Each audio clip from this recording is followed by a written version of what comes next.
नमस्कार, बहुत स्वागत आप सभी का अपन बिहार के इस खास बुलेटिन में। मैं हूं आपके साथ ऋतु भंडारी और शुरुआत करेंगे बुलेटिन की कटिहार से, जहां सीएम नीतीश का धुआंधार चुनाव प्रचार देखने को मिल रहा है।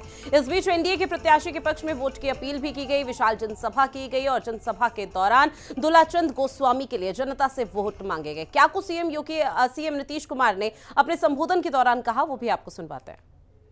विधानसभा क्षेत्र में भी अनेक काम हुआ है। स्वास्थ्य के क्षेत्र में पथों पुलों का निर्माण, बिजली के क्षेत्र में बाढ़ से सुरक्षा करवाई गई, पंचायत सरकार भवन तो 7 वजाहत सब 8 पंचायत तक पूरे तक हम लोगों ने तय कर दिया है। अगले साल के अंदर सारे पंचायतों में पंचायत सरकार भवन बनेगा। तो हर तरह से काम घूमेंगे, कोई कमी रहेगी तो उस सबको किया जाएगा। तो हम लोग तेजी से काम करेंगे और आपसे वोट मांगने के लिए हम आए हैं और यही उम्मीद करते हैं कि आप पूरा वोट दीजिए, दुलाचंद गोस्वामी जी को वोट दीजिए। आप लोग तो बहुत अच्छा बोल रहे थे। आदरणीय नरेंद्र मोदी जी फिर प्रधानमंत्री बनेंगे, देश आगे बढ़ेगा, बिहार आगे बढ़ेगा, आप सबका उत्थान होगा सब तरह का। लेकिन दूसरे लोगों के चक्कर में पड़िएगा। आज तक कोई काम नहीं किया है, वो लोग सिर्फ अपना पैसा कमाने के चक्कर में रहेगा, अपने परिवार को बढ़ाने में रहेगा। और लेकिन ये है, आप समझ लीजिए, हम लोग तो मंत्री थे सरदे अटल बिहारी वाजपेयी जी का। आप बताइए, अटल बिहारी वाजपेयी जी का परिवार का बना है? अभी तो बने हैं, आप सोच लीजिए, आदरणीय नरेंद्र मोदी जी। तो आप सोच लीजिए, कोई एक परिवार का नहीं है। पार्टी में जो लोग भी एक्टिव है उसको बनाया जाता है। इसीलिए हम लोगों के जी सब लोग आगे रहते हैं। हम लोगों का एक ही इच्छा है, आप सबका उत्थान हो और सबका हो। हम शुरू में कह दिए हैं, आप सबको हम अपना परिवार मानते हैं। पूरे बिहार के लोग हमारा परिवार है और आप हमारे परिवार के हैं। और आप लोगों ने हम लोगों के उम्मीदवार को दुलाचंद गोस्वामी जी को वोट देने का कह दिया है। इसके लिए मैं अभिनंदन करता हूं और आपने ये कह दिया इसलिए ये जीतेंगे। वहीं बिहार की पूर्णिया सीट पर चुनाव प्रचार के दौरान तेजस्वी यादव ने स्पष्ट कर दिया है कि उनकी दिलचस्पी बीमा भारती की जीत में नहीं बल्कि पप्पू यादव की हार में है। वहीं तेजस्वी यादव के बयान पर डिप्टी सीएम सम्राट चौधरी की तरफ से भी रिएक्शन सामने आया। उनकी तरफ से कहा गया कि तेजस्वी यादव ने पूर्णिया में अपनी हार मान ली है और हताशा में अब सच्चाई बोल रहे हैं। वहीं सम्राट चौधरी ने यह दावा भी किया है कि एनडीए बिहार की सभी 40 सीटों पर जीत दर्ज करा रही है। डिप्टी सीएम सम्राट चौधरी ने आगे ये भी कहा कि हम तो जानते हैं कि लड़ाई में ये लोग हैं ही नहीं, हम सारी 40 की 40 लोकसभा सीटें जीत रहे हैं।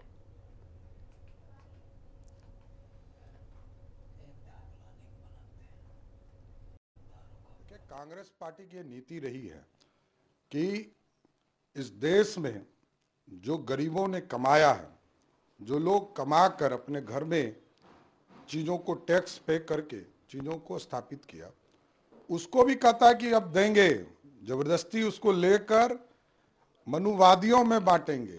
ये जो पूरी तरह देश को तोड़ने वाले टीम है, ये चाहती है कि जो देश के गरीब महिला और देश के गरीबों ने जो पूरे तरह कमाने का काम किया, उसको तुष्टीकरण के चक्कर में बांटना है।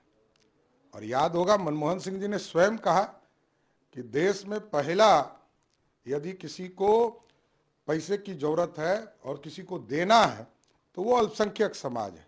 यह स्पष्ट दिखलाता है कि लोगों की मानसिकता भारत तोड़ने वाला है, भारत को तोड़ने का प्रयास किया जा रहा है। और महागठबंधन के लोग तो अब हार भी मान चुके हैं। इसलिए पूरी तरह मोदी जी ने साफ तौर पर कहा, गरीबों का पैसा गरीब के पास रहेगा, जिसने कमाया वही खाएगा। वहीं बिहार के उप मुख्यमंत्री विजय कुमार सिन्हा ने भी तेजस्वी यादव पर एक करारा प्रहार किया है। उनकी तरफ से कहा गया कि तेजस्वी यादव तो सोने की चम्मच लेकर केक खाने वाले नेता हैं। केक की संस्कृति के निकट आप चले गए और केक खाने वाले लोग ना सत्तू का स्वाद समझ पाते हैं और ना ही शीतलता लाने के लिए बेल का स्वाद समझते हैं। ये स्वाद जो जमीन पर रहते हैं, प्रकृति के निकट रहते हैं, वही समझते हैं।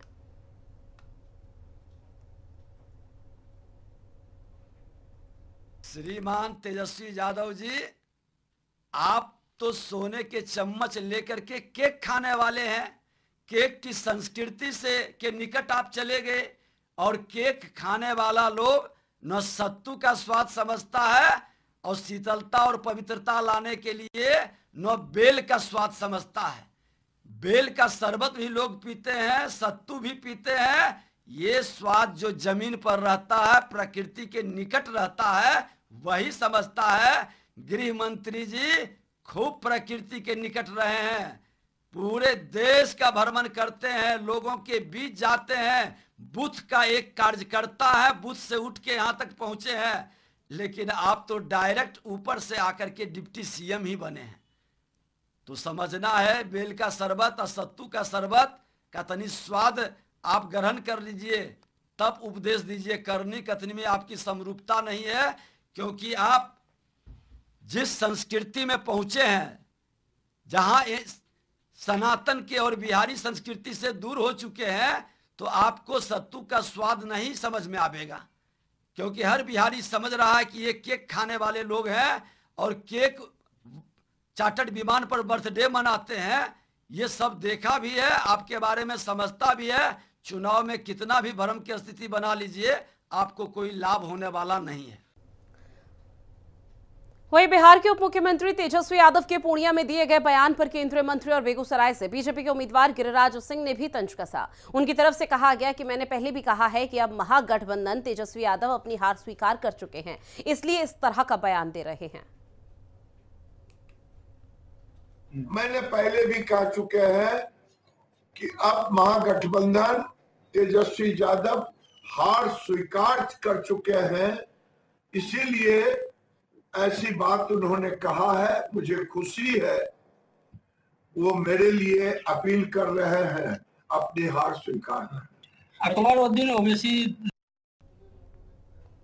तेजस्वी यादव के एनडीए या फिर भारत को वोट देने के बयान के बाद पप्पू यादव ने पलटवार भी किया और पलटवार करते हुए तेजस्वी यादव को बिच्छू तक कह डाला है। उन्होंने तेजस्वी यादव को सलाह भी दी है और कहा कि उन्हें अपने पिता लालू प्रसाद यादव से कुछ सीख लेनी चाहिए। पप्पू यादव ने कहा कि राहुल गांधी का लक्ष्य देश है, लेकिन तेजस्वी का लक्ष्य कुर्सी रही है। उन्हें संविधान बचाने से कोई मतलब नहीं है, वो बीजेपी को बढ़ावा दे रहे हैं।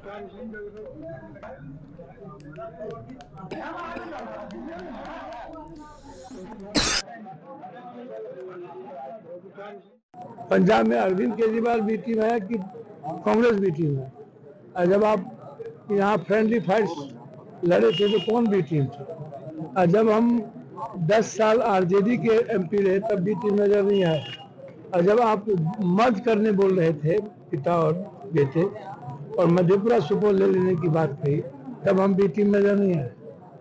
तो 10 दिन पहले भी टीम नहीं थे, उनकी पार्टी ज्वाइन। बात करेंगे अब अररिया जिले की, जहां फारबिसगंज फैंसी मार्केट स्थित बाबू वीर कुंवर सिंह प्रतिमा स्थल पर मंगलवार को अररिया जिला क्षत्रिय समाज की ओर से बाबू वीर कुंवर सिंह का विजय उत्सव समारोह मनाया गया। क्षत्रिय समाज के जिला अध्यक्ष अरुण कुमार सिंह की अध्यक्षता में आयोजित कार्यक्रम में मुख्य अतिथि के तौर पर बिहार सरकार के मंत्री नीरज कुमार बबलू शामिल हुए, जहां सबसे पहले मौजूद अतिथि और लोगों ने बाबू वीर कुंवर सिंह की प्रतिमा पर माल्यार्पण किया और श्रद्धांजलि अर्पित की। जिसके बाद आयोजित कार्यक्रम में वक्ताओं ने आजादी की लड़ाई में उनके योगदान को याद किया। ऐसे में कार्यक्रम का सफल संचालन रमेश सिंह ने किया।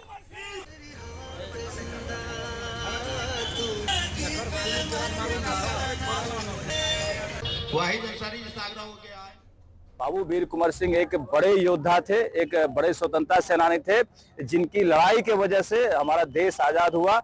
और हम नई पीढ़ी को कहना चाहेंगे बाबू वीर कुंवर सिंह के जीवनी को पढ़ना चाहिए, उनके आचरण को अपने आचरण में उतारना चाहिए। और बड़े योद्धा थे, बड़े योद्धा को याद जरूर करते रहना चाहिए। हम यहाँ का स्थानीय लोगों को धन्यवाद देते हैं कि उनकी लड़ाई, उनका संघर्ष जो है वो विस्मरणीय है, हमारे लिए वो प्रेरणा के संकल्प है। इस प्रेरणा को लेते रहना चाहिए। वहीं खगड़िया जिले के मानसी थाना इलाके के एकनिया के पास बीते सोमवार की देर रात दर्दनाक सड़क हादसा हुआ, जहां बारात सवारी का बोलेरो और ट्रक के बीच जोरदार टक्कर हो गई, जिसमें 2 मासूम बच्चे समेत 3 की दर्दनाक मौत हो गई है, जबकि 3 लोग घायल बताए जा रहे हैं। ऐसे में आपको बता दें कि 2 बच्चे की मौत सदर अस्पताल में उपचार के दौरान हुई, जबकि 32 साल के अमर कुमार की मौत इलाज के लिए बेगूसराय जाने के दौरान रास्ते में ही हो गई। मरने वालों में पिता, पुत्र और भतीजा शामिल है, जबकि 3 बाराती घायल हुए हैं, जिनका इलाज अभी जारी है।